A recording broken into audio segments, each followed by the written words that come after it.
Your wounded feminine energy might be standing in the way of you manifesting your husband, and not just manifesting a husband, but manifesting a healthy masculine energy provider husband. And in this video, I'm going to be breaking down exactly how I healed my own wounded feminine energy and what that looks like to attract my husband and attract him very quickly. I went from being single for like 10 years and in lackluster relationships and all kinds of problems to meeting him within 4 months of deciding that I was ready to manifest him. And in this video, I'm going to be explaining what a big part of that was, which was healing the wounded feminine energy. So if that's something that you're interested in, make sure to subscribe and hit that notification bell, and also give this video a like because it helps us get it in front of more people. Hi, my name is Amanda Abaya. Welcome to this channel where we talk about how to get the things that you want in life without all the extra chaos, stress, and struggle that most people are accustomed to. If you'd like to go deeper than what I'm going to be talking about in this particular video, then you can check out the links in the description below because you'll find free resources, also classes and things like that that you can sign up for. Okay, let's get into it. So, what is wounded feminine energy? First of all, let's talk about polarity, period. How about we do that? So usually when we are in relationships, and there's usually a more masculine pole and a more feminine pole, and this is what creates polarity, like two magnets. So in the sense of romantic relationships, you need polarity in order for there to be attraction. And a big part of what's going on right now, which has got a lot of women very confused and also some men very confused, is that it's almost like the polarities have switched. So in the last few decades, as women have gotten more rights, at least in the West, as they've been able to work a lot more and make money, I think women are going to college at higher numbers than men are right now. It's been great for their careers, but it's caused a lot of confusion in relationships because they're basically bringing the masculine energy that they have to use in their careers, and they're bringing that into their romantic partnerships, and it doesn't work. So a lot of times what ends up happening is you'll see a lot of women complaining that they're attracting very feminine men who are always in their emotions, men who don't have ambition, men who are asking them to go 50-50. And a lot of this is also because women have been conditioned into this 50-50 nonsense, and I'll get to that momentarily.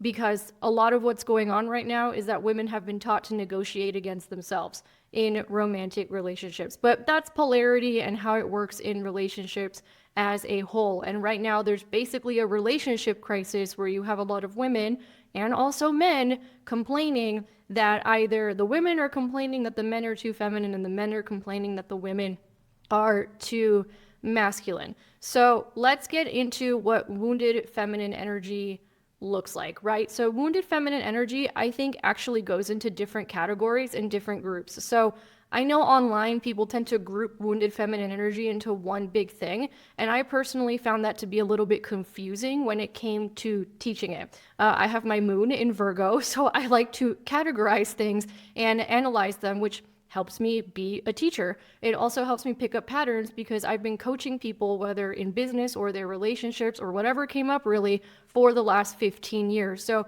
in those 15 years of gathering data, mostly working with women in those 15 years in their careers and their businesses, but inevitably romantic relationships would come up in those conversations, I noticed that there are particular patterns and there are particular buckets of wounded feminine that women would fall into.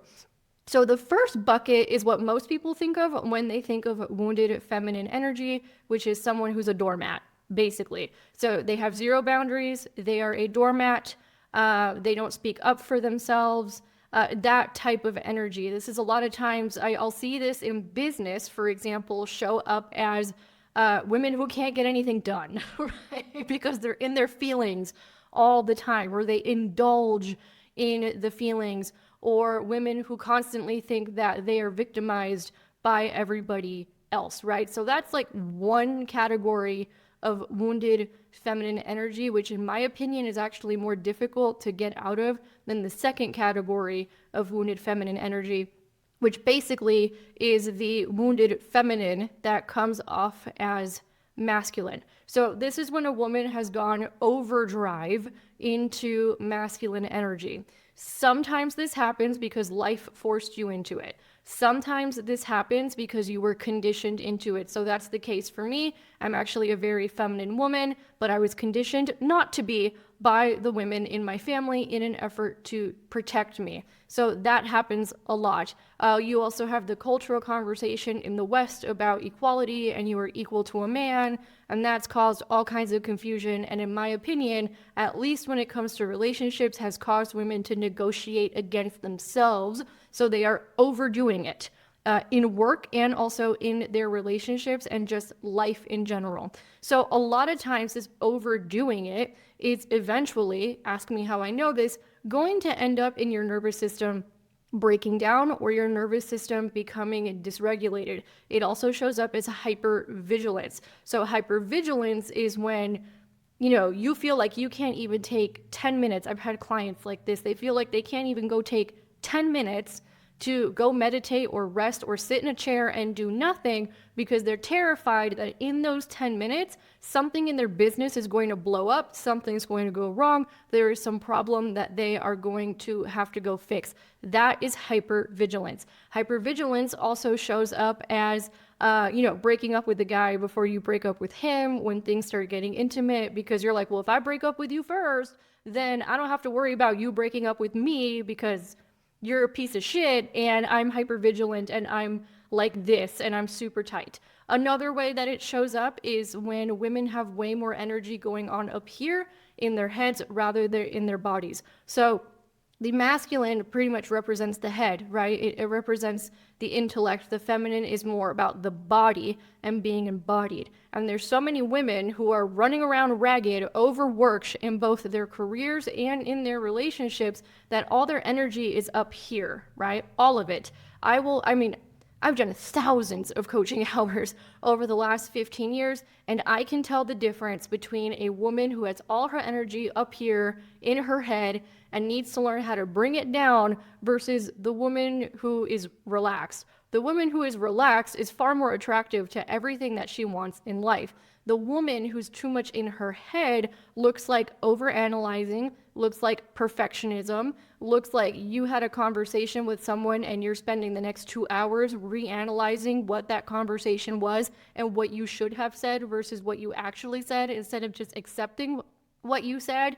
That would be too much mental energy rather than bringing that energy down. Shows up as anxiety. A lot of women are complaining about burnout. For example, I have a belief that a lot of burnout happens because when we're overthinking, we're actually using a lot of energy. So you could spend all day doing literally nothing, but you've been overthinking all day long and you're going to be exhausted by the end of the day. So that is wounded feminine energy. And then finally, it can look like control, right? Or controlling, as I should say, because you should have a level of control and you should have a level of mastery and control over yourself. But there is a difference between control and controlling. And women who are in wounded feminine energy of the masculine and overdrive variety, in that group, they tend to be very controlling and not be able to let go and lean back. So in a lot of feminine spaces, you will hear things like, hey, lean back. And I'm going to talk about that momentarily, what that means, what that might look like in relationships and also in business. But women who are in their wounded feminine energy of the, like I said, masculine and overdrive variety are in they can't do that. It's not easy for them to lean back. It's not easy for them to surrender. It's not easy for them to let go of control. This is where you get the stereotypical nagging wife who treats her husband like her child relationship, right? So that's what that looks like. Or you see a woman who is in hyper control of everything and the man is like super laid back and not solving problems or anything like that. And then she's solving all the problems. So that's another way in which that shows up. And again, we end up here for a lot of different reasons. Like I said, reasons like social conditioning. With the birth of equality, you have women going to dates not knowing how to receive from a man and essentially negotiating against themselves and offering to pay half the bill. No provider man who's in his healthy masculine energy and invited you out to a date is asking you to pay half the bill, nor is he asking you, what do you bring to the table? If a man asks you what you bring to the table, one of two things is happening. Either you keep attracting the wrong dudes, which if you are attracting it, there's a part of you that's attracted to it, but that's a conversation for another time. Or sometimes, because the men are very confused as well because of all of this going on, they just don't know, so they think asking you to split the bill is the polite thing to do so that they don't piss you off in case you are the type of woman who wants to pay half the bill and believes in all that stuff. The problem is women, in doing so, because they've been conditioned to do all this, are negotiating against themselves.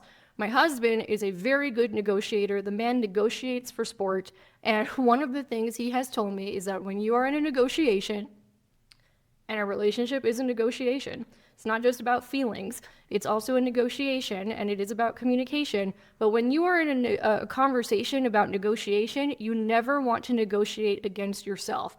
And what a lot of women are doing because of their conditioning is they're going into relationships negotiating against themselves from date number one. And then they get confused later as to why the guy doesn't provide, why he doesn't fix her problems, why she's got to pay half the bills, why he's making her work and raise her kids at the same time, why he doesn't step up, essentially, why he doesn't have ambition, because you negotiated against yourself from date number one. You set the standard. So how do we start to heal this wounded feminine energy so we can attract your husband, attract a provider man, maybe if you're already in a marriage, turn it around and get that polarity back? I'm going to share 3 strategies in which you can do this. So number 1 is focusing on yourself / self-love.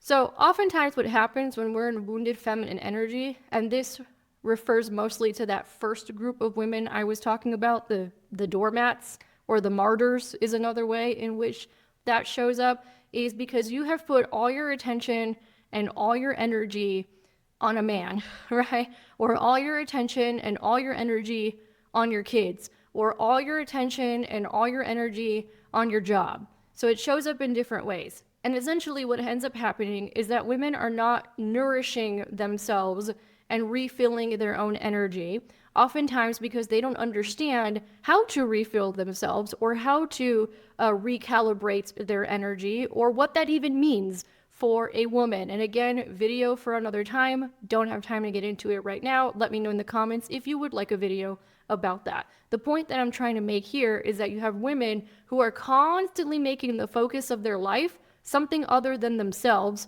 and then whatever's left over at the end of the day is crumbs.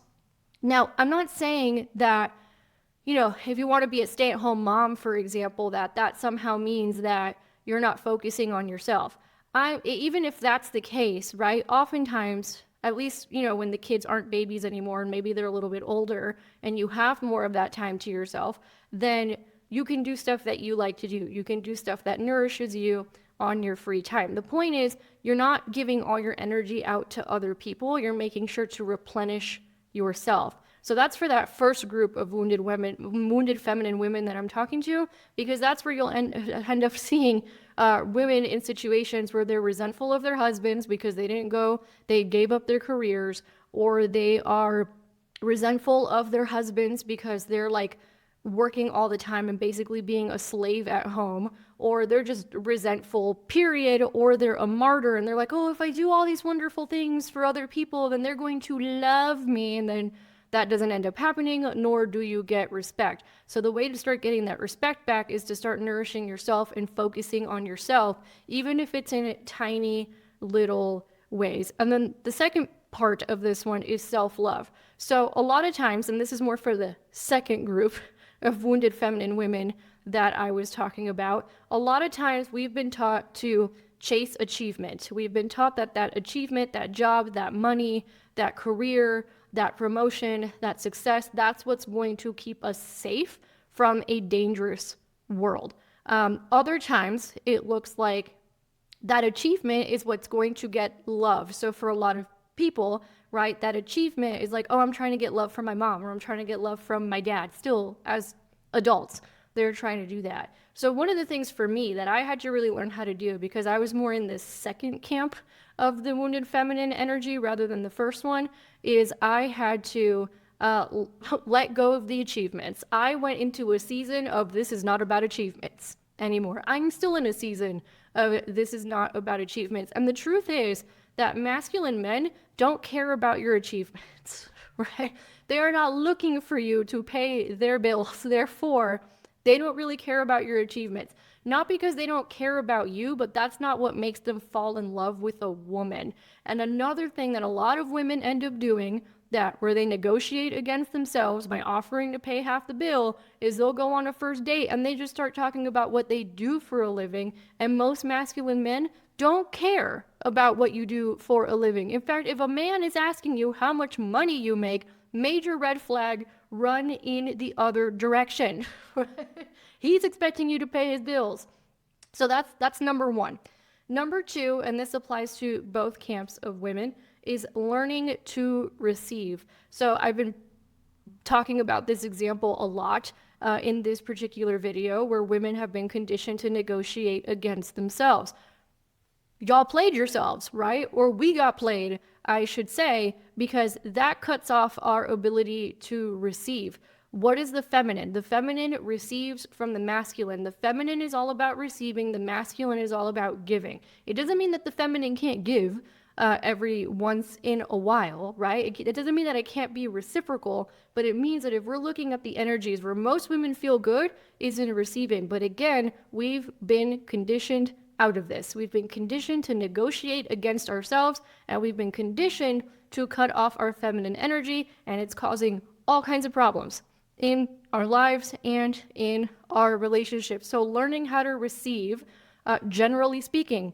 So for example, let's say you are a woman, you have a very successful business or career, you're working a lot, learn how to receive from your team, right? How about you don't go put out all the fires and you let the people who work for you go put out fires? Or how about, if you're able to do it, you hire help around the house and you receive that help and you receive that support. Those are ways of doing it. One experiment that I did with myself when I was ready to manifest my husband and I was healing all this wounded feminine energy mess that we're talking about in this video is I actually practice receiving from men all the time. I will still do this to a certain degree, right? But obviously I'm married now, right?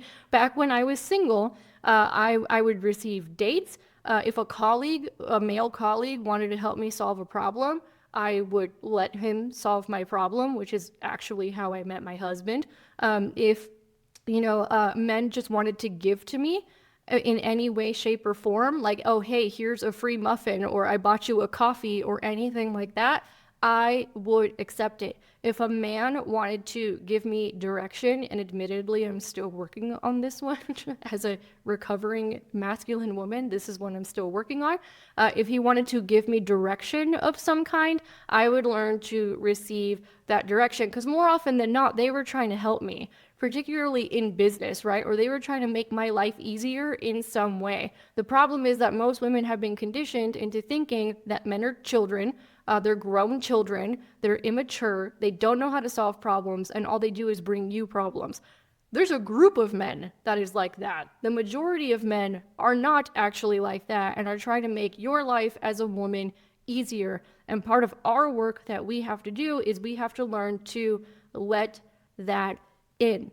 Right. Now, obviously, things are still a little different now because I'm married, right? So I'm not going out on dates or accepting coffees from random men or anything like that. But for example, we'll go to the gym in the mornings and we go together and our trainer's a guy. And if I need help, I ask for help. If I don't know how to use a machine, I will do that. If he says, do this with this machine, I'm going to follow the instructions. If I need help at home, right? With my, like if I have a business question, for example, I will go, or a tech question, I will go ask my husband for help rather than trying to figure it out myself. Admittedly, like I said, because I was so hyper independent for so long, this is still something that I am working on right, daily, because I tend to want to get controlling, which brings me to the next part of this issue, which is I had to learn how to stop being controlling. And again, this is something I have to work on every single day. I had to learn how to lean back and surrender. And at first, that looked like, you know what? My whole life is changing. My whole life as I knew it is falling apart. You guys have heard the story in other videos. I'm in the unknown right now. I'm in the darkness. I don't know where any of this is going. I'm going to surrender to that. That is a very feminine thing to do because the feminine is essentially the unknown, and it can be very scary. Then we have to learn to surrender to that. So that was the first time. I also started leaning back at work. I started working less, and I started achieving less. One of my colleagues, Natalie Bullen, I think she's talked about achievement fasts. I've been on an achievement fast for like 2 years. I think we're going on 3 because my life is not about achievement anymore and trying to get love in that way. But also in relationships, learning how to surrender, right? So there's learning how to surrender in life, which that one I was generally good at. But then there was surrendering in relationships, learning to lean back, right? We talk about this a lot online. What does this look like? Well, one example of what that looks like when you're in relationship with a man is not going to go solve all his problems because you believe that he's a grown man and he's an adult and he's going to figure it out. That would be one example of leaning back. Another area in which this gets a little hairy and a little intense for people is when a woman decides to lean back financially and desires that her husband be more in the provider role. She has to lean back and she has to stop being controlling. And again, for those of us who've been hyper independent most of our lives, not an easy thing to do, but a very good practice. So a lot of times what ends up happening is that women don't end up manifesting, masculine men, or they keep ending up in situations with their husbands where they're very frustrated because they just don't give their husbands the chance to actually step up. And the way that you give the man, whether you're dating him on the dating scene or married or what have you, the chance to step up is you have to lean back. And you have to stop doing so much. We were in our meditation class a few months ago because we've been doing a lot of trainings here in Mexico about energy healing, meditation, neuroscience, a whole bunch of stuff. And we got to this masculine and feminine energy conversation. This was a few months ago, and there were a couple of wives in the group who were like, I have to do everything, right? I'm managing the kids, I'm managing the house, I'm working, my husband basically does nothing, is what they were saying. And there were a couple of us, right, who had already learned what I'm teaching you in this video, who were like, you just have to let stuff slide, right? Like if the house isn't perfect, right?